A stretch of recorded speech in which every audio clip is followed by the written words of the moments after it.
नाज़रीन, आपने देखा कि मैं सीज़ फायर करवाने में किसी हद तक कामयाब हो चुका हूँ, हालात कुछ नॉर्मल हो चुके हैं। अलामा साहब और अलमास दोनों से छोटे छोटे मुख्तसर सवाल हैं।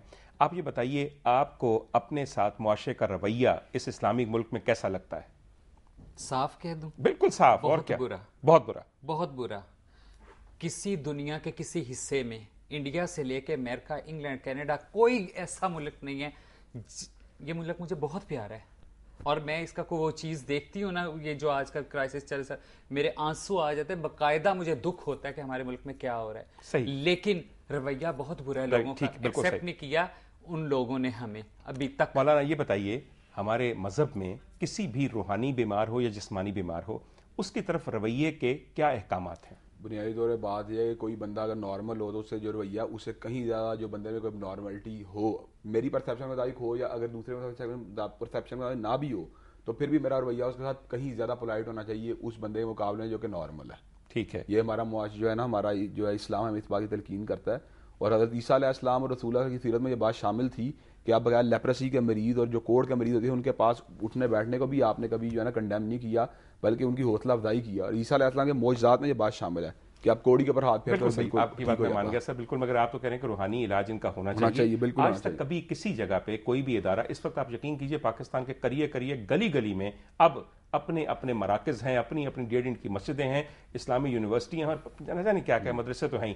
किसी जगह पे इनके इलाज की कोशिश की गई है? देखें जी, आप बुनियादी तौर पर आपको ये बताऊं बात, अगर कोई बंदा मंशियात में एडिक्ट हो जाता है, जब तक उसमें एक विल मौजूद ना हो कि मैंने अपना इलाज करवाना है, तो सूरत में उसका इलाज नहीं हो सकता। जब वो अपने आप को समझते नहीं, देखें मैंने पहले क्या, जब वो अपने आप को एक नॉर्मलिटी के अंदर मुब्तला ही नहीं समझते, हमें मौलवी देख के कहते हैं ला हौल वला कुव्वत। क्यों भाई?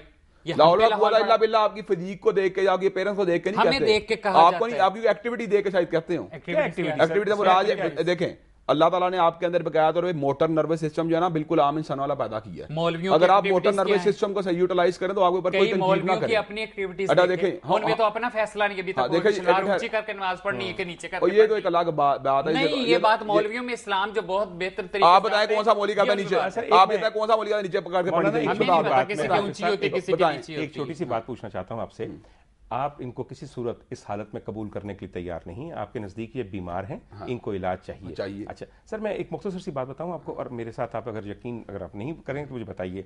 सर, मेरी नज़र में दुनिया में 2 मुक़द्दस तरीन मकामात हैं, आप यकीन कीजिए, जिनकी हिफाजत पे अल्लाह ने अपने चुनीदा फरिश्ते मुतय्यन किए होंगे।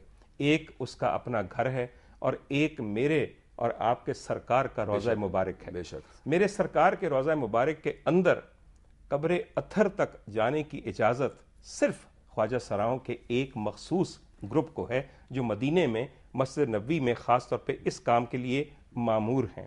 वो जो रहमतुल आलमीन है, वो अपने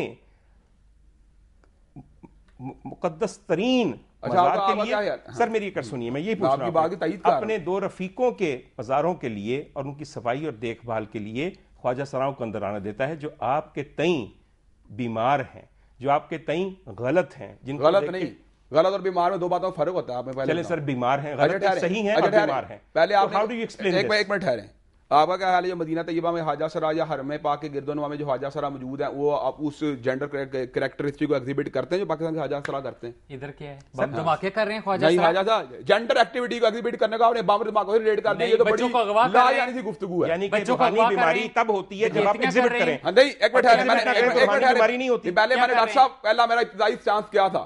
मेरा इब्तिदाई चांस ज्यादा, अगर ये औरत को अपने आप को कबूल करे, हमें कोई कौन से इतने बड़े वो गुनाह कर रहे हैं? कोई तराज नहीं, हमने किया है अपने अगर मैंने कहा कोई मर्द को अपना कबूल करे, हमें कोई तराज ही नहीं। हमें लोग लेकिन मजाक करते हैं, कोई अपना दरमियानी जिन्स बनाते हैं पेरेंट्स के अंदर भी मोटर नर्वस सिस्टम है, तो फिर अभी इन्होंने मुझे कहा आपने कुरान पढ़ा है, मेरी बात सुनो, पहले आपने कुरान पढ़ा है, क्यों की? वो जिन्होंने कुरान पढ़ा है वो बेफिक्र हो गए हैं और मस्जिद में आए दिन सुनते हैं ना, कई मौलवी पकड़े जाते हैं मस्जिद में, कई मस्जिदों में असला निकला कि नहीं निकला, कई मौलवी पकड़ा कि नहीं बच्चे के साथ जाती करते हुए, उन्होंने कुरान पढ़े हुए हैं। नहीं, आपका मतलब कि आप निकाब पर तनकीद करें, मैं आप चुप? निकाब नहीं, आपने निकाब ओढ़ा, मुनाफिक ना है।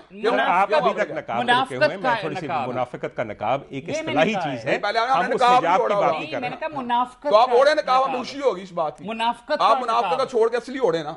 मुनाफिकत का निकाह मैंने कहा है। वो ये पहले असली ओढ़े आप प्रोग्राम दोबारा देख लीजिएगा। मैंने कहा मुनाफिकत का निकाह नहीं ओढ़ा। मुनाफिकत वाली बात छोड़ दें, उस पे हम दोनों एग्री करके आप असली निकाब ओढ़ लें। हाफिज साहब एक मेरी भी अर्ज सुनिए।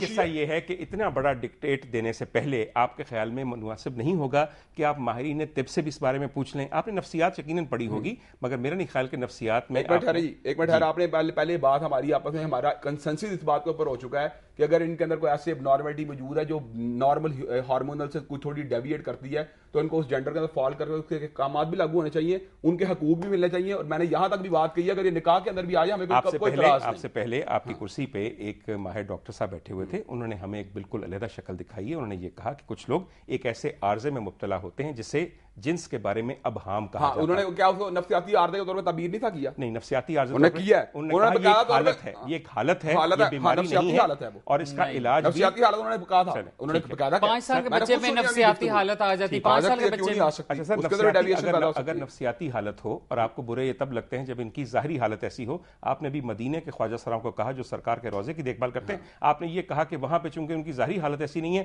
इसलिए उनके लिए सब। मैंने पहले क्या, अगर ये भी अपनी उस हालत के ऊपर इत्तेफाक कर जाएं जो उनको नेचर ने बदियत किया, हमें कोई इतराज ही नहीं इनके। सर इनके नजदीक यही नेचर है। इनका नजदीक आपका क्या है, सरकार के रोजे पर ये कुछ हो रहा होता है।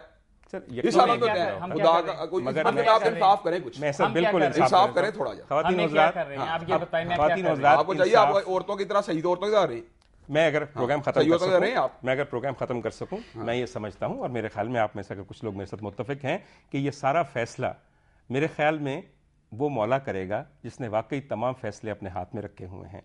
रहमतुल आलमीन के मज़ार के ऊपर मेरे ख्याल में अगर ये भी जाएं या कोई और भी जाएं तो ये भी उसकी रहमत पे अब इन्हिसार है, और जिसकी रहमत ला इम्तना है और उसकी कोई हदूद नहीं।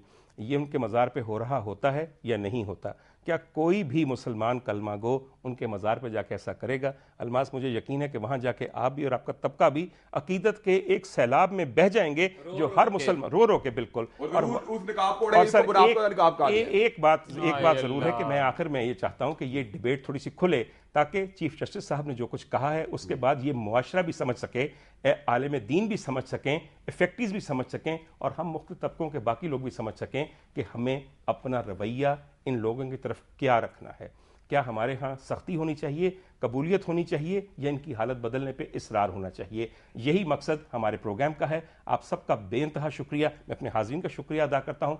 आपके तमाम कमेंट्स हमें ईमेल के जरिए मिलेंगे और यकीन कीजिए अगले हफ्ते हम उनको शामिल करेंगे। डॉक्टर उमर आदिल को इजाज़त दीजिए। खुदा हाफिज़।